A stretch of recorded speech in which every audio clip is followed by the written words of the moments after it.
Boa tarde, a gente já começa o nosso Boletim Metrópolis repercutindo a eleição do Papa. Papa Leão XIV foi escolhido ontem, então, depois de 2 dias de conclave, uma média dos últimos dois conclaves, então, manteve-se esse prazo aí de 2 dias para a escolha do Papa agora em 2025. Para a gente repercutir essa escolha, o nome do Papa Leão XIV e o que ele tem de desafios pela frente, a gente vai conversar com o padre Arnaldo Rodrigues, que é o assessor de imprensa da CNBB, a Confederação dos Bispos aqui no Brasil. Padre Arnaldo, muito boa tarde, seja bem-vindo ao Boletim Metrópolis. Boa tarde, Neila. Boa tarde a todo mundo que acompanha o Boletim Metrópolis. Olha, assunto que vem dando muita audiência, nossos telespectadores aqui do Metrópolis muito curiosos sobre o novo Papa, vários dias juntos conosco aqui acompanhando o conclave, hoje acompanharam a primeira missa do Papa Leão XIV, então vamos repercutir a escolha do nome. Leão XIV, que é um Papa norte-americano, o primeiro Papa norte-americano, mas que de forma interessante passou grande parte da vida dele aqui na América do Sul, no Peru. Padre Arnaldo, a gente pode considerar esse tempo que ele passou aqui no Peru como uma experiência que ele pode levar como uma experiência também social aí à frente da Igreja Católica? Não só pode esperar, mas com certeza vamos esperar por isso, né? Porque essa experiência não só na América do Sul, mas também no mundo inteiro, porque ele como provincial dos agostinianos, padre geral, ele também teve a oportunidade de ir a vários lugares no mundo para conhecer um pouco a realidade da igreja nesses locais. Mas, obviamente, como ele viveu tanto tempo na América do Sul, ele conhece bem a realidade da igreja no Brasil, a realidade da igreja na América do Sul também, e também não só religiosa, mas de todos os outros aspectos. A concepção um pouco mais geopolítica, a questão econômica, os desafios, as belas coisas que tem em todos os países da América do Sul, né? Então, isso com certeza, como bagagem para o seu pontificado, estará bem forte também, bem marcado, presente dentro dessa realidade.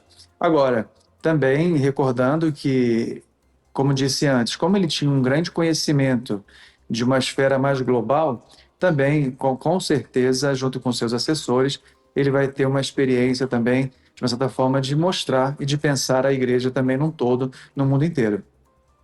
Padre Arnaldo, é interessante que nós que somos leigos, que não somos teólogos e muito menos religiosos, a gente começa a fazer algumas análises semióticas, como, por exemplo, a escolha do nome, nome Leão XIV, então a gente busca, claro, referências do último Papa Leão XIII, então a nossa análise foi sobre como ele deve levar esse nome, carregar esse nome daqui para frente. Papa Leão XIII, que era um Papa que se preocupava muito com a causa social, causas trabalhistas, então podemos esperar esse mesmo perfil sendo levado pelo Papa Leão XIV? Sim, com certeza, porque assim, o perfil do Papa, normalmente quando ele vai definir, ele é definido muito pelo nome que ele escolhe, né? Se nós pensarmos bem, é claro que vai chegar um momento em que ele vai explicar com mais detalhes o porquê escolheu esse nome. Mas tudo aquilo que nós falamos são certamente suposições, né? Porque ele teve as suas motivações que ainda não revelou totalmente. Mas, de uma certa forma, a escolha de um nome, de um Papa, vai muito da linha que ele vai também agir enquanto Papa. E o Papa Leão XIII, como você mesmo disse, ele era muito ligado às causas também trabalhistas, né? A questão tem um documento chamado Rerum Novarum, que é um documento que vai dar também início, vai dar origem à doutrina social da Igreja. Então, o que é a doutrina social da Igreja? É tudo aquilo que diz respeito ao ser humano, de uma certa forma, sobretudo do ponto de vista social. E aqui nós estamos incluindo questões trabalhistas, questões de saúde, questões ambientais, tudo aquilo que envolve realmente a vida que o ser humano está envolvido, está inserido dentro dessas realidades. Depois, tem um outro ponto. É um Papa também que, de uma certa forma, está muito conectado com a realidade atual, né? Não que os outros não estivessem, mas o Papa Leão XIII, na sua época também, inclusive, por exemplo, era um Papa muito ligado às questões da tecnologia da época, da comunicação. Entanto que ele fazia pronunciamentos, em alguns momentos ele falou inclusive sobre a Revolução Industrial, e é uma coisa também que com certeza já do Papa Francisco a gente já ouvia falar um pouco mais forte o Papa, ressaltando a utilização eticamente de todos os meios de comunicação, né? Então, o Papa certamente vai entrar também por essa linha e vai, de algum modo, em algum momento, abordar esse tema tão importante para a atualidade. E não tem como a gente não fazer comparações com o Papa Francisco, tá? Até porque foi um Papa extremamente popular. É claro que cada Papa tem o seu caminho, tem o seu legado e tem a sua ideologia. É, Inclusive, havia uma ligação, né? O próprio Papa Leão XIV falou da sua ligação e da sua admiração com o Papa Francisco, mas eu queria saber do senhor, Padre Arnaldo, qual é o desafio do Papa Leão XIV agora dentro da Igreja Católica, depois de substituir, de suceder um Papa tão famoso, assim, tão popular? Eu acredito que a primeira coisa que o desafio dele é manter uma boa autoestima, né? Porque em todo momento ele vai ser comparado com o Papa Francisco, e é algo muito natural, muito normal. As pessoas que viveram 12 anos com o Papa Francisco, em algum momento elas vão comparar em algumas coisas. É um processo natural do ser humano que acaba acontecendo, não é o mais adequado, mas acaba acontecendo, né? Então as comparações virão, mas também as associações também virão. Muitas coisas do pontificado hoje do Papa Leão XIV virão também de uma continuidade daquilo que o Papa Francisco também ensinou. E lembrando que muita gente costuma dizer assim, o Papa Leão XIII é o substituto ou sucessor do Papa Francisco. Bom, o Papa Leão XIV, juntamente, mesmo o Papa Francisco, o Papa Bento XVI, o Papa João Paulo II, João Paulo I, Paulo VI, 23, todos eles são sucessores de Pedro, né, de São Pedro. Então, a gente não pode delimitar o pontificado apenas num tempo da história, porque todos eles vieram de uma longa sucessão de vários papas atrás até chegar ao dia de hoje. O que nós dizemos é o seguinte, de que cada papa ele é importante para a sua época, para o seu momento, e Deus escolhe, de uma certa forma, aquele papa para responder às necessidades, às dificuldades, os anseios da humanidade naquela época, não só dos católicos, né? Porque nós não podemos esquecer que o Papa, como chefe de Estado, também ele fala não só para os católicos, mas ele fala para o mundo inteiro, né? Então, e o Papa Leão XIV, no seu discurso inicial ontem, já falou bastante sobre isso, sobre a questão de ser uma igreja missionária e, ao mesmo tempo, uma igreja que saiba dialogar e convidando a sociedade também a ter esse diálogo. E esse é um dos legados também que o Papa Francisco tanto falava e certamente o Papa Leão XIV vai abordar com bastante precisão.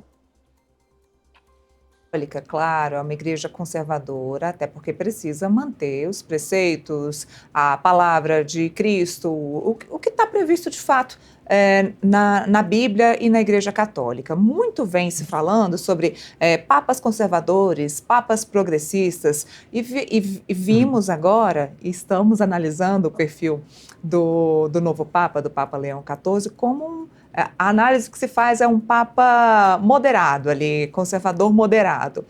O que a Igreja hoje precisa de um líder? Qual é o líder hoje que a Igreja Católica precisa no mundo? Primeira coisa, eu acho que é clarear um pouquinho essa distinção de o que é conservador e o que é progressista, né? Porque, de uma certa forma, se nós formos observar bem, todos os papas eles são um pouco conservadores e um pouco progressistas, porque a igreja, desde o início da sua fundação, ela está sempre progredindo no tempo. Isso é ser progressista. Então, ou seja, ela vai evoluindo também o pensamento de acordo com o tempo. Nós celebramos a missa hoje de uma forma que não celebrávamos há 1000 anos atrás. Então, há uma evolução no pensamento da liturgia, uma evolução no pensamento da teologia, um aprofundamento, e tudo isso. Até os dogmas, ao longo da história, foram sendo confirmados mediante muitas reflexões. Então, isso é uma progressão, vai acontecendo. Conservador, também todos eles são, porque, de uma certa forma, eles conservam o depósito da fé, a doutrina da igreja. Então, aquilo que orienta os fiéis, aquilo que orienta a vida da igreja. Isso tem que ser conservado. Algumas coisas são sempre conservadas. Então, eu costumo dizer que todos eles têm um pouco, em algum momento, de cada coisa. E progressismo, o progressista aqui não é um sentido pejorativo, de ruptura, né? De acabou um pontificado, vamos romper com tudo aquilo e agora começar um outro. Não. Todo pontífice, todo pontificado é de continuidade, né? Então, o que se conserva e o que se progride é nesta continuidade da igreja, porque enquanto Deus suscita, aparece como elege os novos papas, isso significa que a igreja ainda tem uma grande caminhada, uma continuidade pela frente. Então, é necessário ter essa clareza que quando a gente pensa que um papa é de uma forma ou de outra, como a gente escuta muitas narrativas, a gente tem que entender que a igreja está em constante evolução, conservando aquilo que é essencial para a salvação e conservando a sua presença enquanto igreja, né? Enquanto a presença de Cristo, a presença do Evangelho, naquilo que ensina o Evangelho. Então, de uma certa forma, há uma continuidade em todos eles. Certamente o Papa Leão XIV ele vai dar também essa continuidade no mandato no qual ele foi confiado, né? Ele falou no seu primeiro discurso, padre, sobre uma igreja sinodal, muita gente falando sobre isso. Por que ele deixou bem claro e ele quis enfatizar que quer Sim. deixar e manter a igreja, tratar a igreja de forma sinodal? O que é uma igreja sinodal, né? Eu sou professor do Departamento de Comunicação da PUC. E uma das coisas que eu costumo dizer muito para os meus alunos é o seguinte: a nossa mensagem, quando nós falamos alguma coisa, o que as pessoas estão entendendo da nossa mensagem? Ou melhor, o que eu entendo da concepção das pessoas do que elas captaram do que eu falei, né? E quando nós pensamos num processo sinodal, é um processo de escuta, ou seja, não somente falar, mas a igreja também, de uma certa forma, ouvir. E ouvir não é somente os bispos, mas é ouvir bispos, leigos, padres, pessoas interlocutores que vão ajudar a refletir, porque só assim a gente consegue também uma concepção maior, né, do como que a igreja precisa agir e precisa ajudar o mundo a refletir sobre as realidades atuais.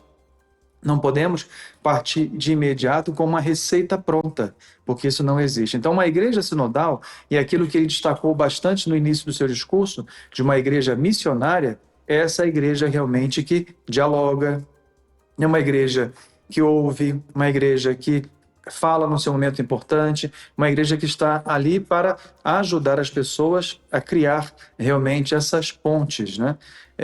Pontes, por isso que pontífice, né? É aquele que cria pontes, realmente. Então, o Papa nos estimula também nessa igreja missionária, nessa igreja sinodal, a criarmos pontes também com a sociedade e a sociedade retribuir também, de uma certa forma, com as suas observações para uma reflexão mais profunda da igreja. Padre, para a gente encerrar, já me corrija se eu estiver errada, mas, claro, o Papa ele tem uma decisão, digamos que monocrática, ele pode tomar ali as suas decisões sozinho, mas pelo que eu estou entendendo, e por essa decisão de tornar uma igreja, de manter uma igreja sinodal, ele vai ser aquela pessoa, aquele Papa que vai pedir opiniões. Assim como o Papa Francisco, me parece que o Papa Francisco também pedia opiniões, inclusive para o Papa Leão XIV, agora Papa Leão XIV. Todos os papas, de uma certa forma, eles pedem opinião, porque eles têm os cardeais que são seus conselheiros mais próximos, né?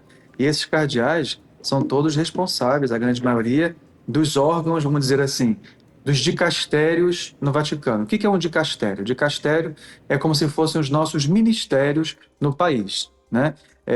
Como o Vaticano é um Estado, é um país, então imaginemos que nós temos aqui da Educação, Ministério da Saúde. Então, no Vaticano, nós chamamos de dicastério. Esse dicastério tem lá dicastério para os bispos, para o clero, para os leigos, para a comunicação. Então, esses responsáveis das diversas áreas são os responsáveis de aconselhar e conversar com o Papa, de apresentar panoramas daquilo que o Papa às vezes pede como algum tema, ou que o próprio departamento apresenta para o Papa como algum tema. Então, o Papa está sempre bem assessorado no sentido de determinados assuntos Se, por exemplo, o Papa precisa receber um chefe de Estado, precisa receber, de repente, um bispo de algum lugar. Quais são as informações importantes que ele precisa ter para aquele encontro ali? Então, ele tem um grupo de assessores que, obviamente, vai dar todas as informações necessárias. A gente tem a Secretaria de Estado, que é que é a área diplomática entre os estados, e tudo isso vai para o Papa como uma assessoria. É impossível o Papa saber de tudo, né, se não tiver uma boa equipe de assessoria para ajudá-lo no final, como você disse. A decisão é sempre dele. Mas essa decisão também é uma decisão colegiada, que o Papa escuta muito, o Papa reflete e depois ele toma a sua decisão. E agora esperemos a missa de domingo, missa dominical muito esperada. Eu tenho certeza que quem estiver lá em Roma, na Praça São Pedro, vai estar Sim. muito feliz de poder acompanhar. Nós aqui do Metrópolis estaremos acompanhando lá e também aqui de longe. E podemos esperar emoção nessa missa de domingo, padre? Muitas emoções. Haja coração realmente para brasileiro aguentar tantas emoções, né? Nós já estamos acostumados com muitas emoções e essa vai ser mais uma emoção boa, com certeza. Eu chamo a atenção para dois momentos importantes da missa. Uma é quando o Papa vai receber o anel de pescador, né? Que é o anel da autoridade dele como pastor da Igreja Católica. E também ele recebe, chama-se palio, não é carro não, tá? Chama-se palio, é uma indumentária que o Papa usa em cima da roupa da missa, feito de lã de ovelha, que significa o seguinte: significa as ovelhas. Sabe aquela imagem que o Papa Francisco colocou uma ovelha em cima das costas, né? Sim. Imaginemos aquela cena, só que é esse tecido, essa vestimenta que ele coloca por cima, que representa todas as ovelhas do mundo que agora o Papa tem como responsabilidade nas suas costas. Por isso a importância que o Papa Francisco sempre falava: nunca esqueçam de rezar por mim. Está aí explicado por quê? Porque ele tem que conduzir bem as suas ovelhas. O seu rebanho, que são os seus fiéis. Exatamente. Maravilha! Estaremos de olho, então, nesses momentos importantes, principalmente esses dois momentos mais emocionantes, então, na missa de domingo.